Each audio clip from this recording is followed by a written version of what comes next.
Hariam children, hope you all are doing well. Today I am going to explain the third chapter of class 8 geography, that is migration. In this chapter we are going to learn certain points. First of all we will learn about human migration, then about temporary migration. Thereafter we will learn about difference between voluntary migration and forced migration. Then we will come to know about different types of migration, causes of migration, impact of migration, brain drain, causes of brain drain and impact of brain drain. Children, now let us start with the definition of human migration. Human migration is the movement of people from one place to another, normally over long distances with an aim to settle permanently or for a long period of time. A person who moves from one place to another place in order to find work is called a migrant. Now let us discuss about temporary migration. When people move from one place to another place for a limited or short period of time for a specific purpose, it is called temporary migration.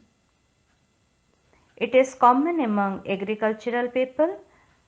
Temporary migration also takes place for the purpose of employment, higher studies, tourism, business activities, religious or cultural events. When people take any kind of in-job training, temporary migration takes place. Children, now let us learn about voluntary migration and forced migration. Voluntary migration is a type of migration where the migrant has a choice whether or not to migrate. That means in case of voluntary migration, the person himself decides whether to leave his own birthplace or not. But when people leave their own place or country under strong pressure or circumstances, that is known as forced migration. A very bright example of this is the construction of Hirakud Dam in Sambalpur district, Odisha displaced nearly 1.5 lakh people and 360 villages went under water. 26,600 families lost their home, cultivated land, etc. In this case, although new housing facility was provided for those people, but people were not compensated properly. Migration is of two types: outward migration or immigration, inward migration or immigration. The movement of people out of a region is called outward migration or immigration. People who move out are called immigrants. The movement of people into a region is called immigration, and people who move in are called immigrants. The region from where people go to other regions are known as donor regions. Example, India, Pakistan are leading donor countries. The region to which people migrate is called receiver regions. Example, USA, Canada, Germany.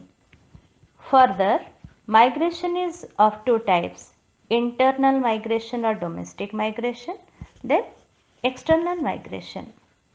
Internal migration refers to change in residents within the country. It may be from villages to towns, small towns to cities, or from one state to another.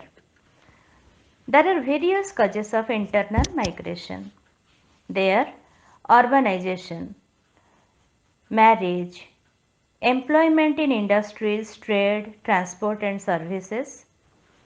Then the facility of higher education, better medical facilities. Now children will discuss about international migration. When people move from one country to another across the international borders, it is called international migration. International migration is of two types: intercontinental migration, intracontinental migration. Let us learn about in detail. When migration takes place between continents, it is called intercontinental migration. Children, you might have learnt about gold rush. Gold seekers from Germany, Italy, North America made journey to Australia in search of gold during 1850s gold rushes. So this type of migration is from different continents to Australia. So it is called intercontinental migration. Then children, intracontinental migration. When migration takes place between countries in the same continent, it is called intracontinental migration. For example, after partition of India in 1947, people in large number migrated either from Pakistan to India or India to Pakistan. There are several causes of migration. They are coming under two categories. One is push factor, another one is pull factor. Push factor refers to the conditions which force people to leave their own hometowns or birthplaces. Some of the major push factors are food shortage, unemployment, lack of education, medical facilities, power supply, transport facilities, insecurity due to terrorism, violence, crime, war, natural disaster, political instability. Pull factor refers to factors which attract people to move to a certain area. Some major pull factors are sufficient availability of food and other resources, availability of better job opportunities, religion and political freedom, presence of fertile land to do agricultural activities, better employment opportunities and higher earning facility, low risk of hazards like flood, earthquake, tsunami, etc. Now we'll discuss about impact of migration. Impact may be positive or negative. Let us talk about impact of migration on donor region. That means the countries that lose people. Some of the positive impacts are migration helps in controlling overpopulation, reduces pressure on natural resources. Economic development of poor countries take place as migrants send back money to their original home. Then we'll discuss about some negative impacts.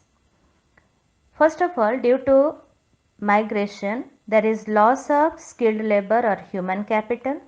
It slows down economic growth. There is gender imbalance because mainly male persons, they go out of their own place in search of job or whatever it is, and female and children are left behind.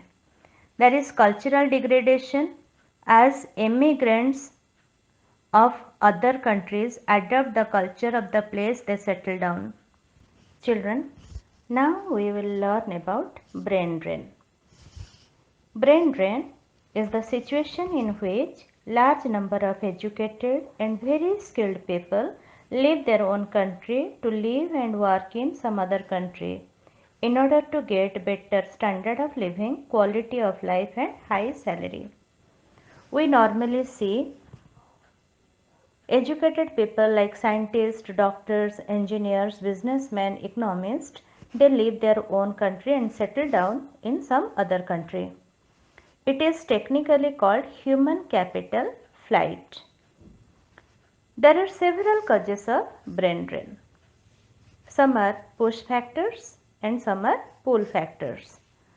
Let us first discuss about some of the important push factors for which people leave their own country and settle down in some other country.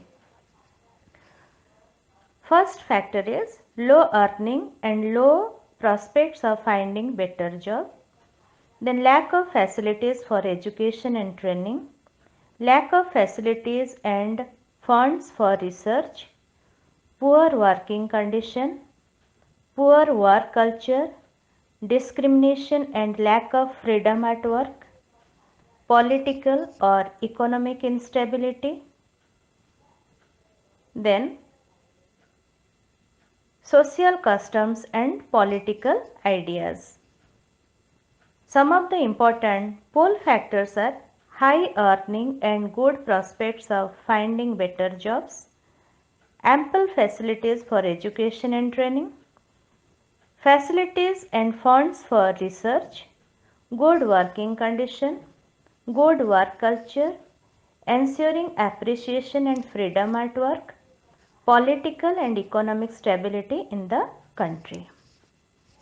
Now children, we will discuss about impacts of brain drain.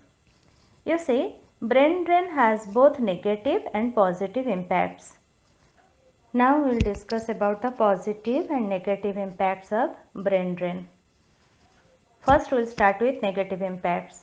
The donor country loses skilled labor and there is slow economic development of that country. Country loses the services of scientists, doctors, teachers. So there is fall in the quality of medical and educational facilities. The country also loses businessmen for which economy of the country suffers. The country loses tax. Then once brain drain starts, it encourages other to continue the same. There are some positive impacts also. The country benefits from the immigrants when some of them return after some years of experience in foreign land. Those who emigrate often send back a large part of their income to their home country. This helps the home country's economy. The prospects of emigrating encourages people to get good education and develop skill. Since all of them do not succeed in emigrating, some are always left to serve their own country.